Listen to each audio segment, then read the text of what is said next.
Good evening, everyone. Thank you for coming to this webinar, especially in the middle of July, in the middle of your holidays. As you've seen, the seminar will be about the treatment of children, and I would like to especially concentrate on the treatment of asthma, because both acupuncture and herbal medicine are so successful for treating asthma in children. And I've sent everyone a handout so that if we miss any of the subjects, you can check the handout. First of all, about this panel that you have, I would suggest that you don't do anything, just leave it as it is. There are various things you can do here. For example, you can hide and expand the panel. I suggest leave it expanded. This one would expand to full screen. I don't advise that. You can raise your hand to attract attention. You are muted, so I will not be able to hear you. So you can ask questions if you have questions by using the questions panel. Other people will not see the question, but I will see, and I will answer when there is a suitable break. So I would basically suggest that you leave everything as it is and use the questions panel to ask questions. This is the famous Dr. Zhang Jingyue of the early Qing dynasty, who said that to treat a child is equivalent to treating 10 men. And by that he meant that it is 10 times more difficult to treat children than it is to treat adults. I must say I don't actually agree with that. I don't think that treating children is actually difficult, because their pathology is relatively simple compared to adults, and also they usually react very well to treatment compared to adults. Of course, the difficulty in children is mostly practical difficulty, how to insert the needles and how to get them to take horrible tasting decoctions. And that's one of the advantages of using the little treasures, is that they are relatively palatable and easy to take. Before talking about individual diseases, I would like to say a few things about the characteristics of children. And the first one is very important, that the spleen is nearly always deficient. We are born with a weak digestive system, with a weak spleen. Everyone. You can see it in a baby. The whole baby's life revolves around sucking its milk and burping and belching and digesting. But the spleen gets gradually stronger as we grow up, or at least it should get gradually stronger. So as we grow up, the digestive system gets stronger and stronger. By 5 or 6, if all goes well, the digestive system is much stronger.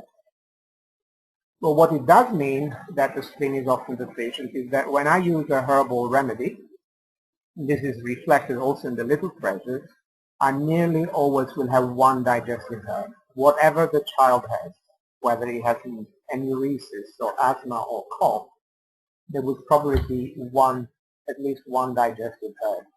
The younger the child, the more important that is. The second characteristic is that the yin is often deficient, and this is entirely different than the yin deficiency of adults. The yin deficiency of adults comes from overwork. The yin deficiency of children can only come from fevers. If a child gets a high fever with an infectious disease, this easily burns the yin, and you can see it on the tongue lacking a coating. The tongue fu are vulnerable in children. They get easily diseased. They are vulnerable to disease. For example, when children get an invasion of wind, it's very, very often it goes to the lungs, and they get phlegm and heat in the lungs. But there is also the other side of it, as we will see in a moment, that the tongue also recover easily, more easily than in adults. Qi is easily deviated from its pathways, means what? Especially in the digestive system, stomach and spleen. Whatever disease a child has, for example, invasion of wind, the younger the child, the more he'll be prone, for example, to vomiting or diarrhea. So that's because Qi is easily deviated from its pathways. Children can fall ill easily, and the illness can easily become serious, more than in adults. And for example, if a child has meningitis, he could become to a very serious condition within 3 days.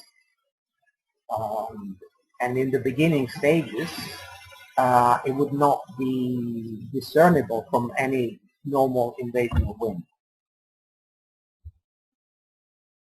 And as I said, the other side of the Zangfu being vulnerable is that also the Zangfu are clear. What does clear mean? It means that children's bodies are usually not encumbered by pathogenic factors as an adults are. For example, let's say an adult of around 50-year-old, every adult of that age will have some Qi stagnation, maybe some dampness, some phlegm, some heat, some blood stasis. It will have something, 1 or 2 or 3 of these pathogenic factors, which encumber the body's physiology and make treatment more difficult.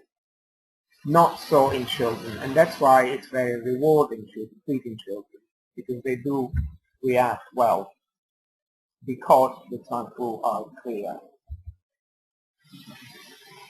The liver is often diseased. This is intended not in the sense as in adults, the famous liver Qi stagnation, not that. But the liver is often diseased in children in fevers, when the yin is damaged, leading to wind and convulsion. And this is the meaning of the liver is often disease in this context. And children are prone to heat, and this is very, very common. I would say of all these guidelines that I'm giving you, probably the 2 most important ones are this, that children are prone to heat, and that their digestive system is inherently weak. And this is very important to remember. Children are prone to heat, and you can see very frequently that is a child's tongue in this picture. You can see red points everywhere. And when a child has red points everywhere, it usually indicates stomach heat more than anything else. But it is incredibly common. And when a child has an invasion of wind, in my experience, 9 out of 10, it's wind heat rather than wind cold. So in doubt, when treating a child with an invasion of wind, I would say always treat it as wind heat. Of course, children do suffer from cold too, but much more from heat, and that's why red points on the tongue in children are very common. And finally, the Shen is labile, as everyone knows. Everyone who has children will know, which doesn't really have much clinical significance. Children can become very happy and then start crying the next moment and then start laughing. All a behavior that in an adult would be considered mental illness. In children, it is normal. The Shen is, as they say in China, labile. And the Shen also gradually matures. And I would actually say that it becomes mature around the age of 7, roughly. So I want to say a few things about the diagnosis of children, and especially of the tongue diagnosis. The principles of tongue diagnosis in children are the same as adults, but there are some differences. One is that the tongue is usually red, very often red, and has red points. And especially often you see red points everywhere, which may be confusing, because if you see red points everywhere, You may wonder, where is the heat? Usually, if there are red points everywhere, the center of that heat is in the stomach. And another thing we see frequently in children is a geographic tongue, which is a tongue that is lacking a coating in patches, like the bottom right, the one on the bottom right, is geographic, i.e. it has like islands on the tongue that are missing a coating. And by the way, there's an interesting correlation that they've observed in China, that children with geographic tongue like that more common in allergic children, atopic children suffering from atopic disease. The tongue on the top right we've already seen is a very good example of red points, and so is the one on the bottom left. And actually all three of these tongues have got red points.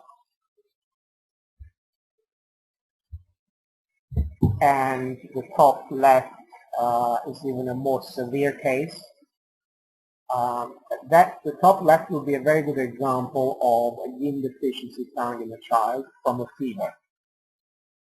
If you see a tongue like that in an adult, you can bet that person has been overworking for 10 years, 20 years, 30 years, irregular diet, overwork, gradually leading to yin deficiency and NPD.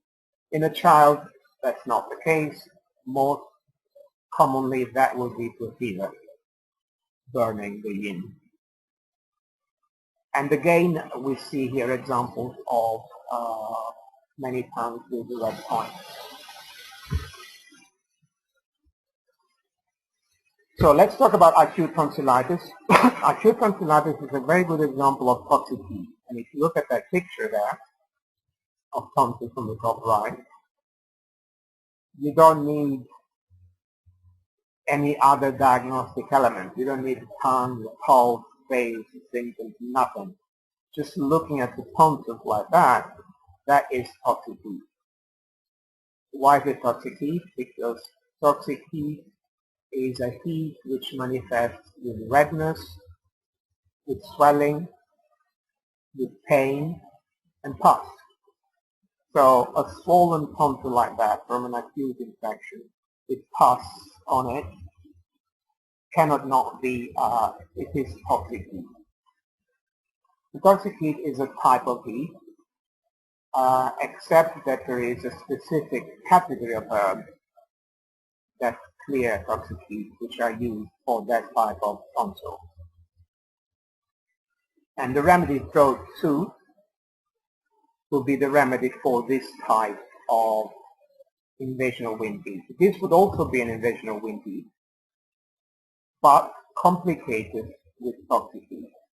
And if the toxic heat is really very severe, you can add a three-treasure remedy called expel toxic heat, which could be added to this one, to throat soothe.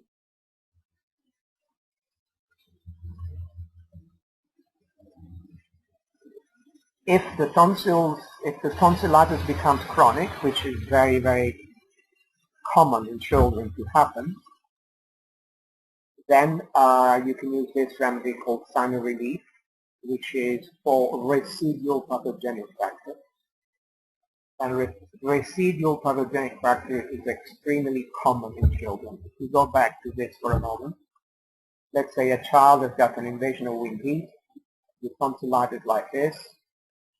Maybe he has antibiotics, maybe he appears to recover, goes back to school, but from the Chinese perspective, there is a residual pathogenic factor, a leftover toxic heat, which stays there and predisposes the child to further infection, and most of all to the condition becoming chronic.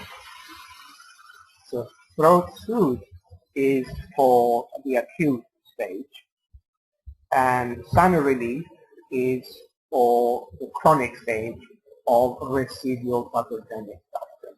And that will be a child who is apparently well, but His tonsils are always a little bit swollen, he always has a little bit of sore throat, and he has frequent acute attacks of windy tonsillitis. And as I said, I'll give you other examples of residual pathogenic factors in children. Incredibly common. I would say probably 50% at least of children's problems we see are residual pathogenic factors left over from infections and invasions of women. And this is Summer Relief. I've sent everyone a handout yesterday and today. If you have not received it, send me an email and I'll send it. So you have all these slides in your handout. These are slides which describe in more detail the remedy, Summer Relief. And this is a slide that gives a tongue related to that remedy, the classical antecedent, and how the remedy differed from the classical antecedent. And this is a very good example, another very good example of red points. Notice how the red points are all over the front and also the sides. By the way, these red points here in the front are not heart related. These are lung related. So there is heat in the lungs. And these are stomach and spleen related. So there is heat in stomach, spleen, and lungs.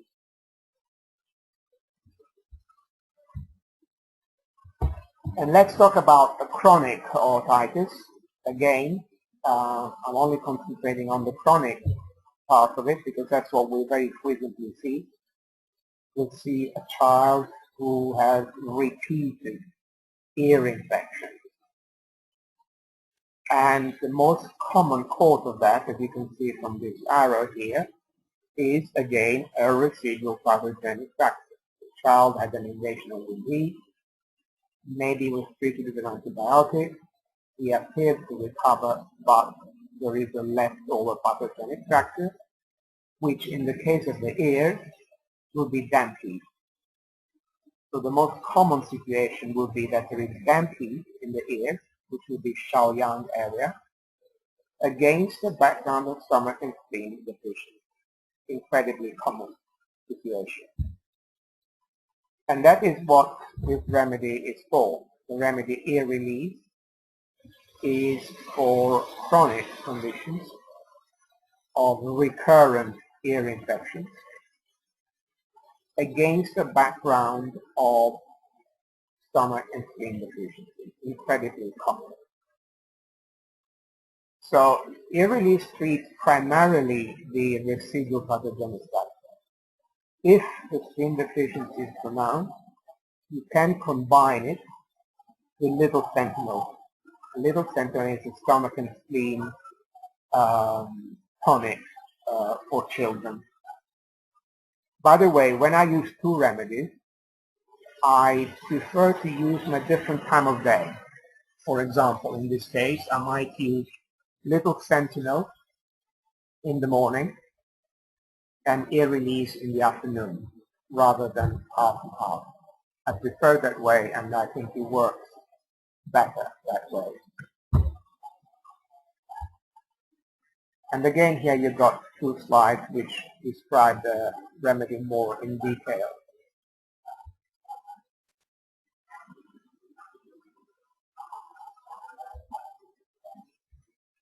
Accumulation disorder or abdominal pain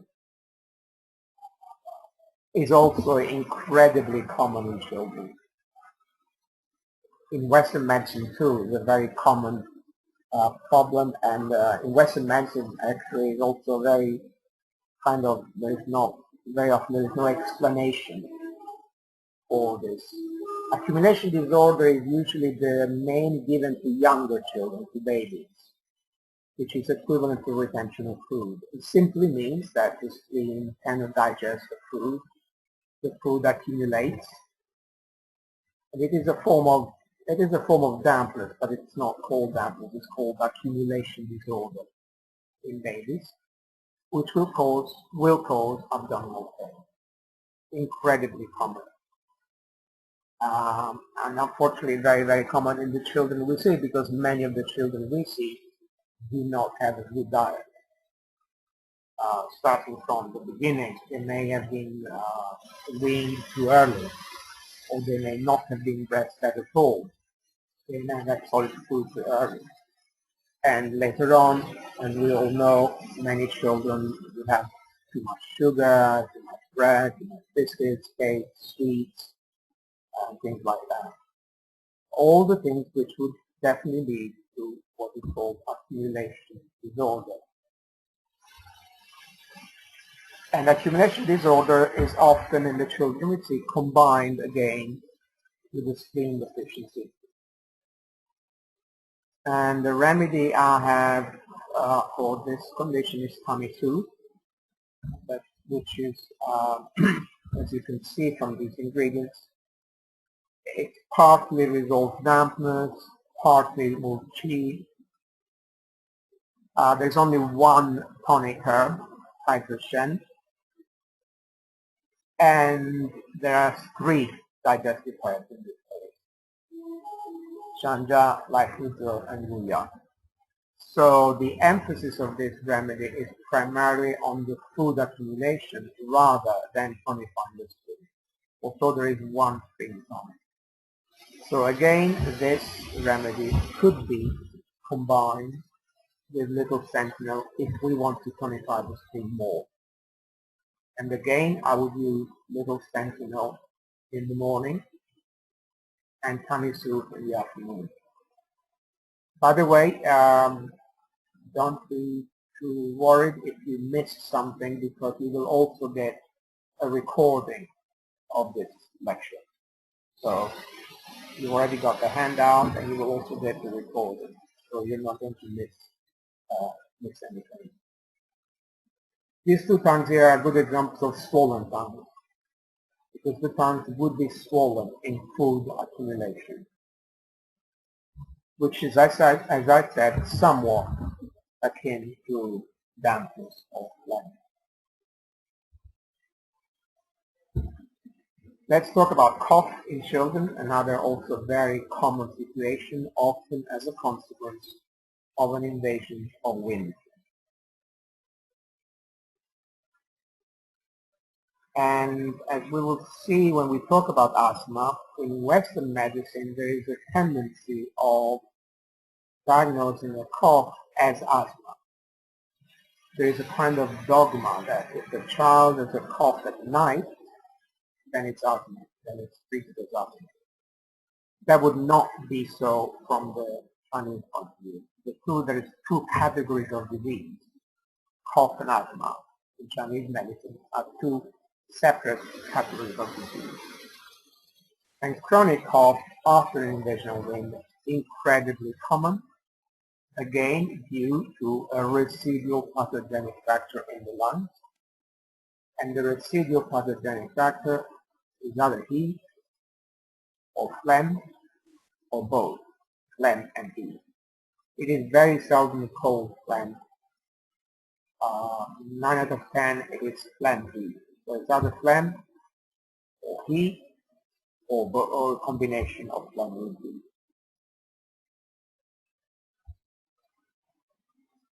For an acute cough with an invasion of wind, of course we use a 3 pressure remedy, either expel wind cold or expel wind heat.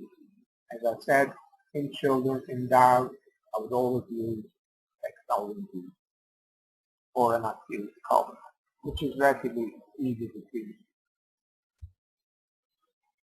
And for wind heat, you can use either expel wind heat in the 3 pressure or throw 2 in the little pressure.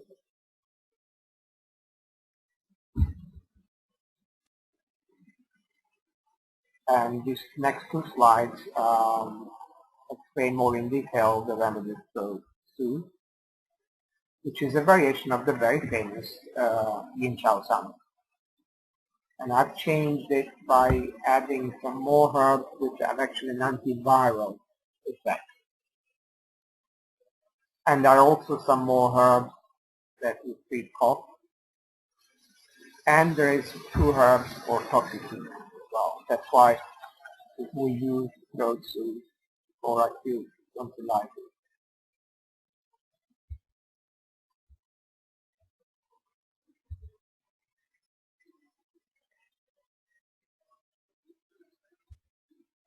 Now, for our chronic cough, not so much a chronic cough, but a cough that has gone past the exterior stage.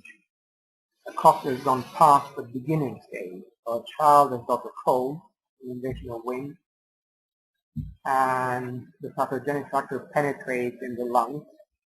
So it would go from the way level to the chi level. Incredibly common situation, causing phlegm heat in the lungs. And the formula I use is a very good Chinese formula, which is in this slide. Qing Qi Hua Tang Tang, which I've used a lot over the years. It never fails to help, much better than antibiotics. And it is for phlegm heat in the lungs, we treat the cough, restore the descending of lung qi, and resolve phlegm. And in the little pressures, it's called chest release.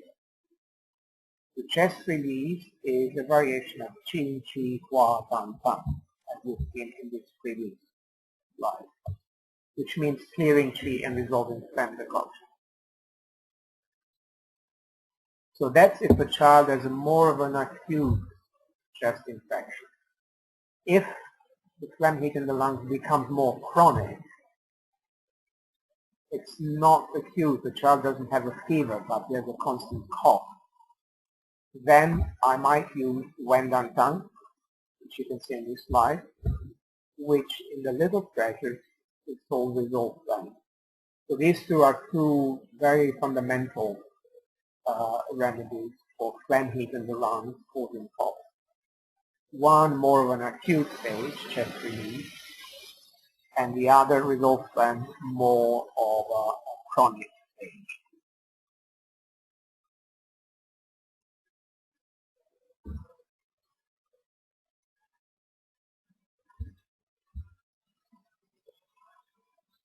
As you can see in this slide, the differences from chest release from the Qing Qi Hua Tang Tang, a stronger action in resolving phlegm, and an antibacterial and antiviral action.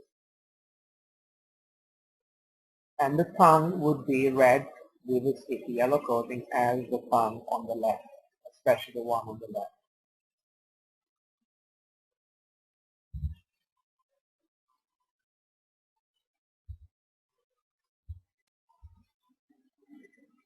And this is resolved phlegm compared to Wendantang.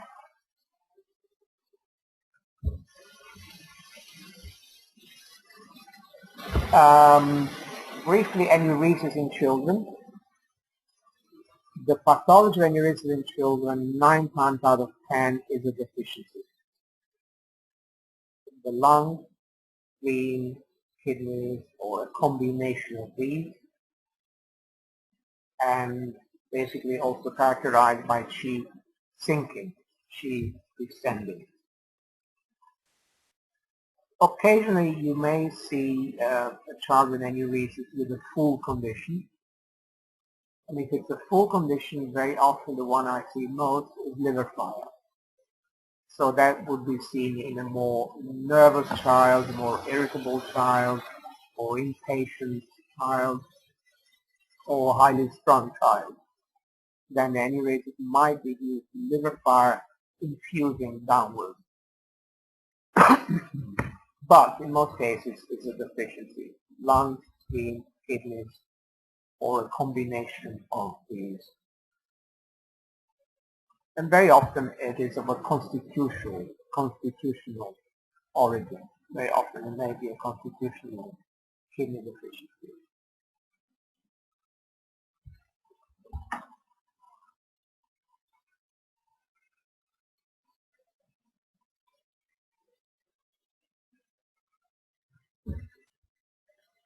So the remedy for this is dry sleep, which is for a combination of lung qi deficiency, spleen qi deficiency, and kidney.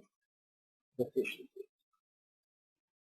And it is a variation of Bujung Yichitan, as you can see on this slide here. It's a variation of Bujung Yichitan.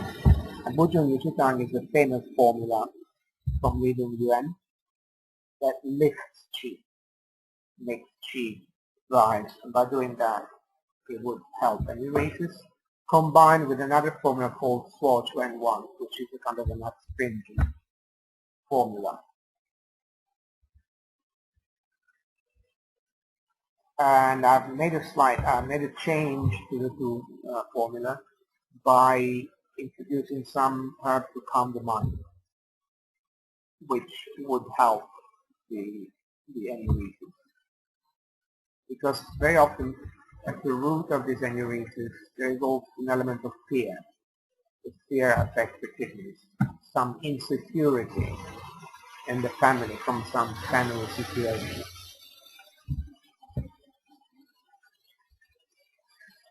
So let's talk about asthma, which is a very important subject for me, because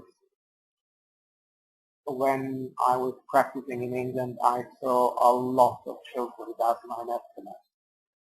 And both acupuncture herbs work really well. So I feel it's important that we know how to treat it, because it would save a lot of problems for the child and a lot of medication that they're given. The first thing I ask myself when a child comes with asthma is it allergic or non-allergic? Which Chinese books do not actually clarify, and many times even Western books do not actually make that distinction very clear. And for me, it's a very important distinction. They are both common. We can treat both of them, but the pathology of the two is very different.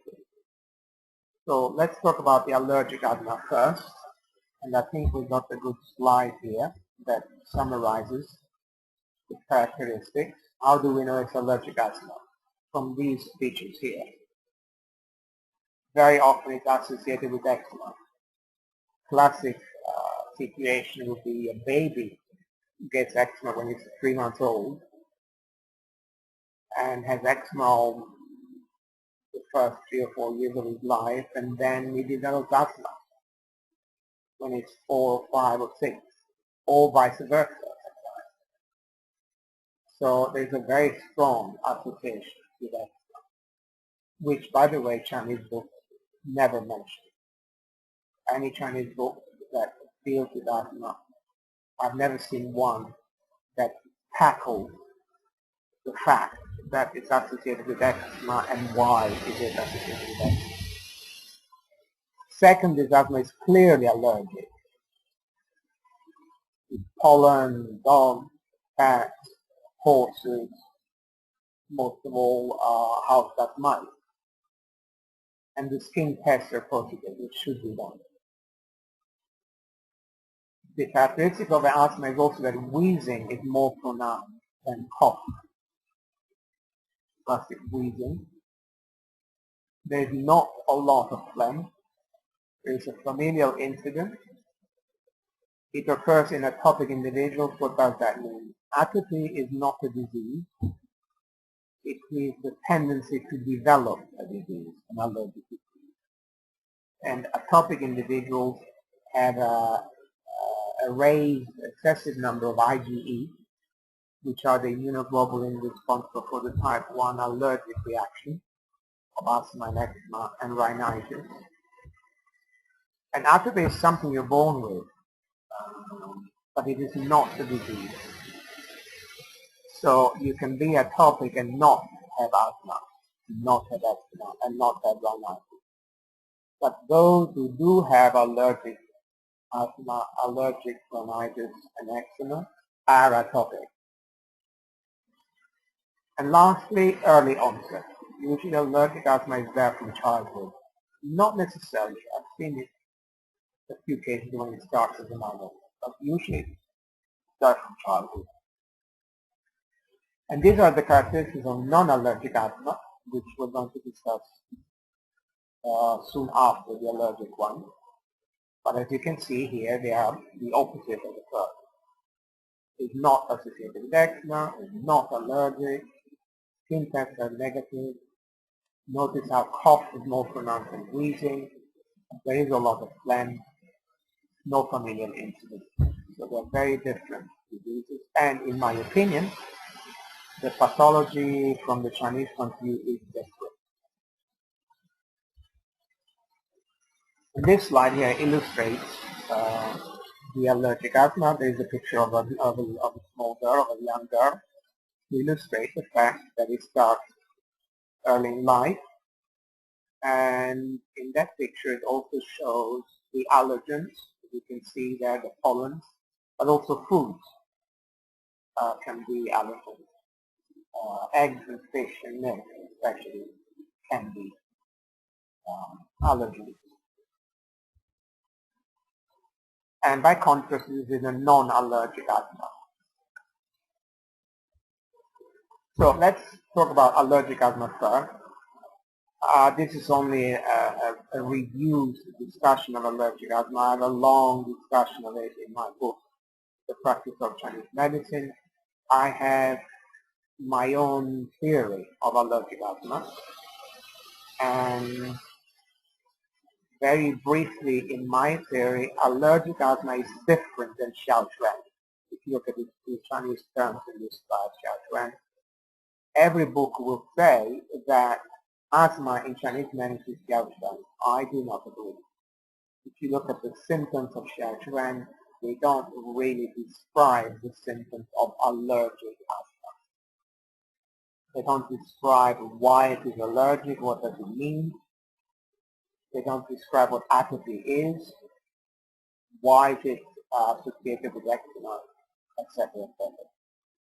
And most of all Chinese books will say that asthma, Xiaochuan, is due to phlegm obstructing the lungs. My view is different. I believe that allergic asthma is due to wind in the bronchi, not external wind, but wind in the bronchi. Wind causes spasm and contraction. So it contracts the smooth muscles, and it contracts the bronchi, and there is wheezing. So instead of phlegm, I believe there is wind, and that's why I use herbs that expel wind. And the cause, as for the cause of the allergic asthma, i.e. the ven of allergic asthma, I consider that to be a deficiency of lung and kidney, more than the spleen, especially in small children. So the ven on the one hand is a deficiency of lungs and kidneys, and the xiao, the manifestation, is wind in the bronchi.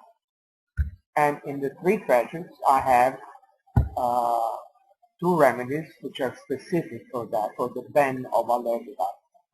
There are herbal sentinel yang and herbal sentinel yin, which can of course be used for children, and I do use them for children a lot, to treat the ven, to treat the root cause of the asthma. In this slide here, I illustrate the most common allergens, and probably the main one is the one on the top left, the house dust mite. And more specifically, it's actually the feces of the house dust mite. And house dust mites are everywhere. You cannot avoid them. Every armchair you sit in, every bed, every pillow, every mattress, every curtain, every carpet will have house dust mites. There are things you can do to minimize them. There are various vacuum cleaners that claim to get rid of them, etc., etc., but basically you cannot avoid them. But of course, you only react to them if you are atopic, because loads of people are not atopic and they don't react to the house dust mites. So you only react to these allergens if you are atopic. And by the way, cat saliva is also highly allergenic. And I often see pictures of children, with hugging cats, and it's a very bad idea, especially if they are atopic, because catsalata, as I said, is one of the most highly allergenic substances. And once you are allergic, then you start reacting to other things too, which are not these are not strictly allergies, but they are things which would aggravate them. Smoke, petrol fumes, dust, atmospheric pollutants, even perfume, tobacco smoke, and sometimes also a virus can act as an allergen. Say you are atopic, you have allergic rhinitis, you are invaded by a virus, the cold virus. The virus itself also functions or acts as an allergen, and it triggers off your rhinitis. And most important, also foods. Some of these foods can be allergens, and they should really be avoided by children who have atopic, allergic asthma or allergic rhinitis.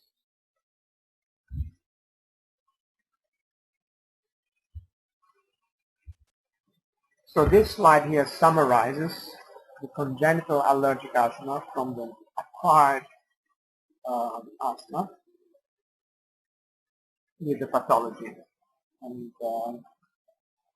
I will not discuss it because I'll discuss the treatment more in detail in a moment. So I said the BEN is deficiency of lungs and kidneys. The PIAO is wind in the bronchi. The question is, do we treat the BEN or do we treat the PIAO or do we treat both? And this is what I do. In a period of time when attacks are frequent, I treat the PIAO. And very often I can gauge that also from the use of an inhaler. Most children that come to us will be on some inhaler for asthma. If they use the inhaler every day, for example, then I call that acute. You need to treat the PIAO. Say they use the inhaler only once every 10 days or maybe 2 weeks, then I will call that chronic, and you need to treat the BEN and the PIAO usually. And I must say, in the majority of cases of children I see, I start off by treating the PIAO. The PIAO means what? Restoring the descending of lung qi and expelling wind from the chest, from the bronchi. And that's what the remedy Breathe Easy is for. Breathe Easy is a variation of Suzu Jiangqitan, and it is for that. It's to treat the PIAO of allergic asthma, restoring the descending of lung qi, and expelling wind from the bronchi. And Breathe Easy in the little pressure is equivalent to clear qi in the free pressure.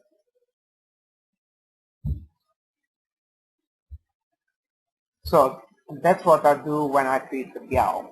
And as I said, in most cases I do start by treating the PIAO. I don't start by tonifying them. If the attacks are more infrequent, and you can judge that from the inhaler, let's say they have the inhaler once every 2 weeks, then I treat the BEN, but I do not treat the BEN only. I will treat the BEN and the PIAO. And it's very important to do that. And how do I do that? By using both remedies, as you can see in this slide. Herbal sentinel to treat the BEN with clear qi in the free pressure, or in the little pressure I will use little sentinel with Breathe Easy. And as I said, when I use two remedies, I prefer to use them at different times of day. In this example, I will use little sentinel in the morning and Breathe Easy in the afternoon or evening. Now I repeat, it's very important to treat the piao as well as the bend. It would be a mistake to treat only the bend, to tonify only. In fact, there might even be worse if you use only a tonic remedy. When I treat these children, these allergic children, there is also a lot you can do with simply with lifestyle advice. It's very important, as I just said earlier, that you cannot get rid of house dust mites. A world without house dust mites does not exist, but you can reduce their numbers though, and it will help. It does help. And this is what you can do. In the windows, for example, use blinds rather than curtains. Remove the curtains. Floor, remove the carpet. Have a wooden floor. Use anti-allergenic mattress and pillow covers. They are very important. They are covers which let the air go through but not the house dust mites. That's very important to do. And if the child has a favorite soft toy like that one in this picture here, it should be put in the freezer for overnight, once a week. So that kills the house dust mite. So it does help to take all these measures to reduce the number of house dust mites. By the way, there was a doctor in England about 200 years ago, long before they knew anything about allergy. And he said that people with asthma improve by removing curtains and carpets. He said that 200 years ago. And this slide again compares allergic versus non-allergic asthma with the remedies, which I've already mentioned for acute and chronic.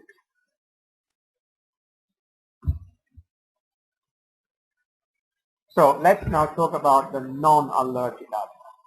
By the way, going back to allergic asthma just briefly, acupuncture is also great. Very, very helpful. So if a child came to me with asthma, I would give him these remedies, but also acupuncture. It's very effective acupuncture in making lung qi descend and opening up the chest, opening the lungs, and making lung qi descend. Very simple. In the child, it will be very, very simple. Lung 7, lung 1, and bladder 13, and lung 5. I would say these 4 points would be the 4 major points. Lung 7, lung 5, lung 1, and bladder 13. And the two together with acupuncture and herbs, you do get very good results, and they come off the medication. It's very, very satisfying that you treating a child because you prevent morbidity for many, many years to come. So these are the characteristics of non-allergic asthma, which we have already seen. And it is also common. And in most cases, it is a residual pathogenic factor. And contrary to what I said earlier, non-allergic asthma does correspond to Xiaochuan. It does. And it is due to phlegm. So contrary to what I said for allergic asthma. The piao is phlegm obstructing the lungs in the form of residual pathogenic factor. The pen is usually spleen deficiency, skin and lung deficiency. And it does correspond to the Chinese disease of Xiaochuan. Incredibly common in children. And in the form of residual pathogenic factor from repeated invasions of wind, especially when they are treated with antibiotics. Unfortunately, many children who have this problem, the non-allergic asthma, which is simply due to phlegm obstructing the lungs, unfortunately are given inhalers. They are treated as if they had allergic asthma, and they are given inhalers, bronchodilators and steroid inhalers, which is not really treating the cause, because the inhalers are not going to resolve phlegm from the lungs. So it's very, very sad when this happens. And in children, the younger the child, the more the non-allergic asthma may be aggravated by the accumulation disorder that we mentioned earlier. So the accumulation of food would aggravate the residual pathogenic factor and non-allergic asthma. So I repeat, in the non-allergic asthma, the Ben is the biggest usual lung disease, and the Piao is phlegm in the lungs, obstructing the lungs, preventing lung qi from descending, which may or may not be aggravated by accumulation of food. What I do with this child? In the acute stage, I treat usually Piao, and in the chronic stage, treat both Ben and Piao. So as you've noticed, in both allergic asthma and non-allergic asthma, I never treat only Ben. I never tonify only. So either I treat the Piao only, or I treat both Piao and Ben. And I think that's very, very important. And as I said earlier, if you tonify someone with phlegm in the lungs, you tonify only, they may even be worse with herbal medicine.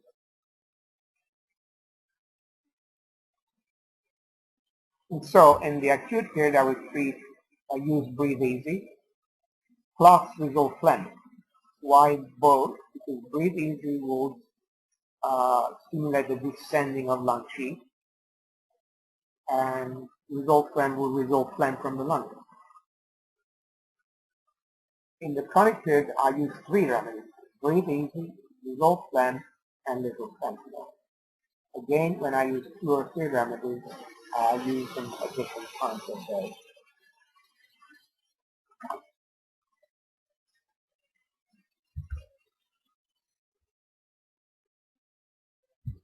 Okay, so let's see, we've got some more time. This is time to talk about skin diseases or eczema.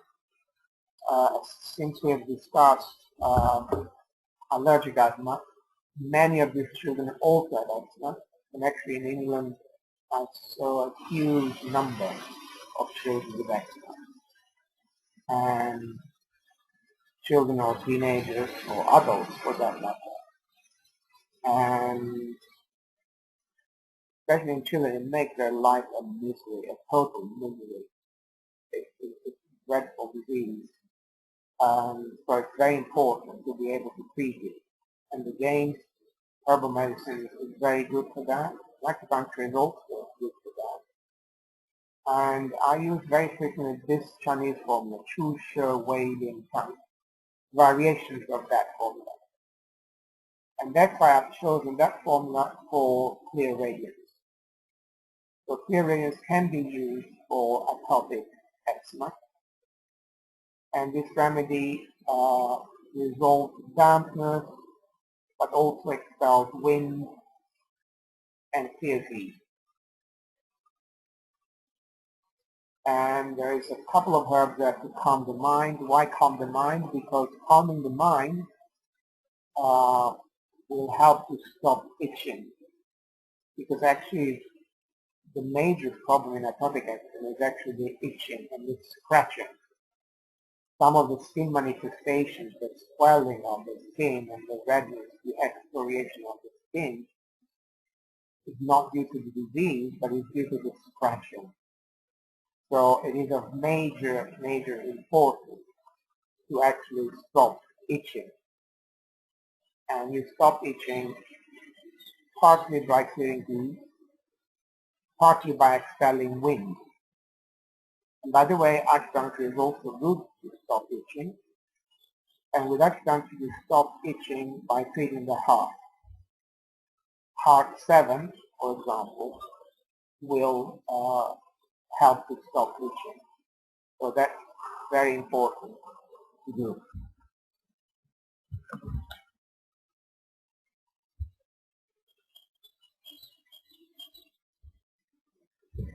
So this is compares this remedy to its classical antecedent. I've only got one tonic in the whole remedy for the bend of allergic asthma, so that it treats atopic eczema, which, as I said, is very distressing disease and difficult to treat, not easy, because it's congenital and is due to atopic constitution. It's not like any skin rash. It's not like a normal skin rash for wind heat or blood heat or damp heat, etc. It's a more constitutional problem due to the atopic constitution.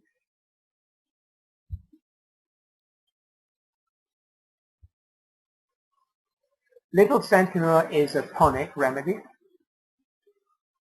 Very simple tonic of qi and blood, a variation of Bajjan Tang, the famous Bajjan Tang. And it tonifies lungs, spleen, and kidneys.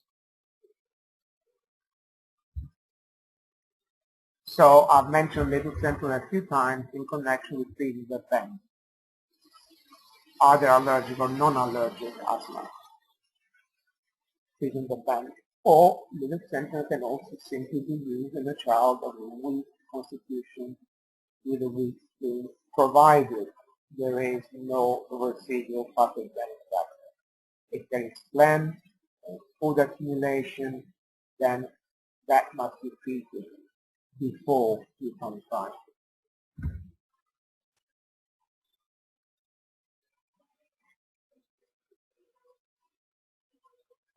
And the only difference from the original remedy, from the original prescription, is that Little Sentinel also tonifies the kidneys. Why I put tonifying the kidneys there? To treat the bend of people with an atopic constitution.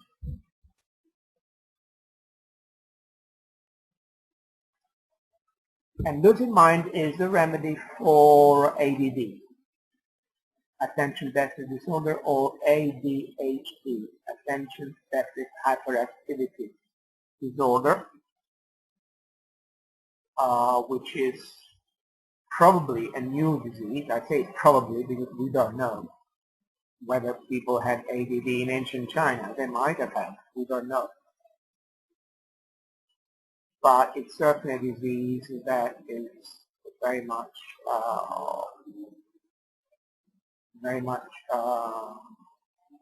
very common nowadays. And I have my theory about ADD is that it's due to three aspects of the cycle: the Shen, the Hun, and the Yi. The Shen of the heart, the Hun of the liver, and the Yi of the spleen. And the easiest way to discuss it is to look at the diagram, this diagram here. Notice that some of those lines are thick and some are thin. So the Shen obviously is involved always. The Shen is cognition, thinking, memory, the Shen of the heart, cognition, thinking, memory. So the Shen must be involved in every case of ADD or ADHD. And you look at the thick lines from the Yi and the Hun. So in ADD, the Yi is more involved. The Yi of the spleen is responsible for memory, concentration. The students can't concentrate, they can't sit still. So that's the pathology of the Yi. Or if they have hyperactivity, it would be a pathology of the Hun. Because the Hun gives movement to the shen. And when the movement is excessive, then the person could be slightly manic, or in children, hyperactive. Interestingly, the horn is also responsible for artistic inspiration, and these children are often artistic. So I think this diagram is probably the best way of explaining the pathology related to all three of them in different degrees. The shen in both cases, ADD and ADHD, the yi more for ADD, and the hun more for the hyperactivity side of it, ADHD.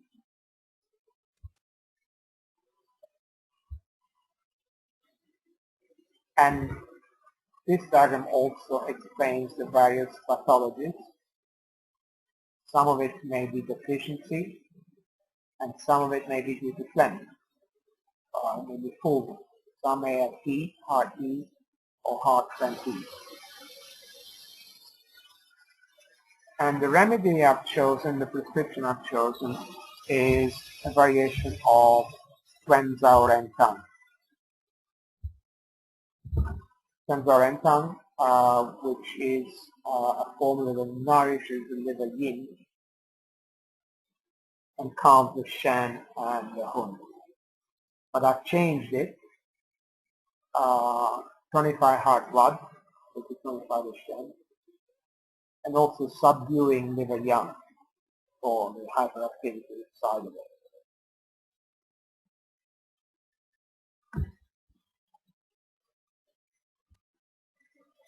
And I think this is probably the last one. Silent night is for small babies, small children that cry a lot at night. Crying at night, by the way, could be due to various things. It could be due to stomach heat, that's very common. Especially a sign of crying at night from stomach heat in children very often is sweating on the forehead. Especially little children, like 2 years old or 3 years old. The crying at night sweating on the forehead is often due to stomach heat. Of course, it can be due to the heart, the shen, the heart heat. It can be due to fright. And crying at night can even be due to a prenatal shock, prenatal fright. Dr. Shen used to talk about that, and he used to say that these children with prenatal shock often have a kind of a bluish tinge on the forehead. And silent night is also a variation of Twenzorentan, and with a stronger action in nourishing yin and stronger action in clearing heat, liver and heart heat, because, as I already said, children are very prone to heat.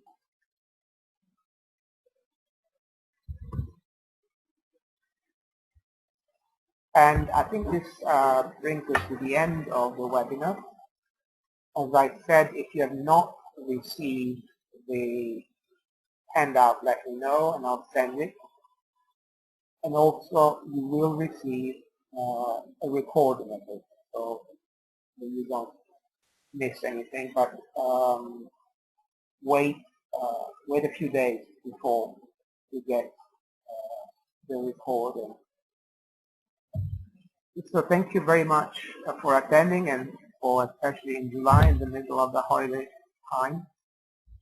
And I hope it was useful, and I hope to see you again sometime maybe in the autumn. Let me know if there is any subject you're particularly interested in. Give me your ideas or your feedback. I'll be interested to hear. Thank you very much, and goodbye.